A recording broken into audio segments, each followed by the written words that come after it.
نحمدہ و نصلی علی رسولہ الکریم۔ ایک ساتھی نے سوال کیا ہے کہ نمازوں کا فدیہ کیا ہے، تو لہٰذا اس کے بارے میں تحقیق تو یہ ہے کہ نمازوں کے فدیے کے بارے میں شریعت کے اندر کوئی صریح نص نہیں ہے، بلکہ روزے سے متعلق جو نصوص ہیں ان پر فقہائے کرام نے نماز کے فدیے کو قیاس کیا ہے۔ لہٰذا اگر کسی آدمی کا انتقال ہو جائے اور اس کے اوپر کچھ نمازیں باقی ہوں، تو اگر اس نے اپنی قضا نمازوں کی ادائیگی، اس کی فدیے کی ادائیگی کی وصیت کی ہو، تو ورثاء کے اوپر لازم ہے کہ اس کے ترکے میں سے 1/3 حصے میں سے فی نماز یعنی ایک نماز کی ایک فدیہ ادا کریں، لیکن 1/3 سے زائد میں ورثاء کے اوپر فدیہ ادا کرنا ضروری نہیں ہے۔ اسی طرح اگر اس نے وصیت نہیں کی ہو تو پھر بھی ورثاء کے اوپر اس کی طرف سے فدیہ ادا کرنا لازم نہیں ہے، البتہ ادا کرنے سے ادا تو ہو جائے گا اور میت کے اوپر بڑا احسان بھی ہوگا۔ ایک نماز کا فدیہ ایک صدقہ فطر کے برابر ہے، اور روزانہ وتر کے ساتھ 6 نمازیں ہیں، تو ایک دن کی نمازوں کا فدیہ بھی 6 ہوئے،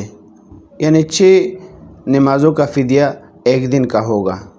اور ایک صدقہ فطر تقریباً 2.25 کلو گندم یا آٹا یا اس کی قیمت ہے۔ شامی جلد نمبر 2 صفحہ نمبر 72۔ یعنی ہر نماز کے فدیے کی جو مقدار ہے وہ آدھا سا ہے،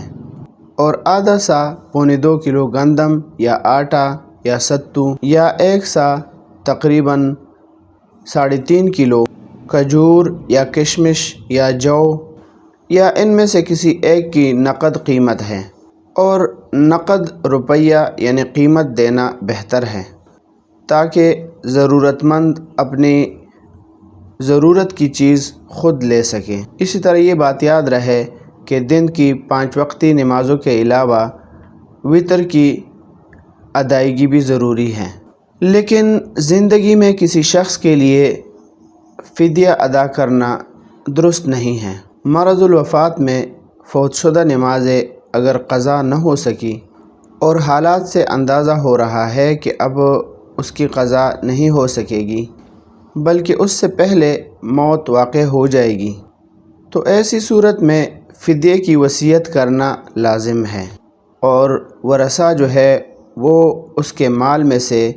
1/3 حصے کے بقدر فدیہ ادا کرنا ان کے اوپر ضروری ہے۔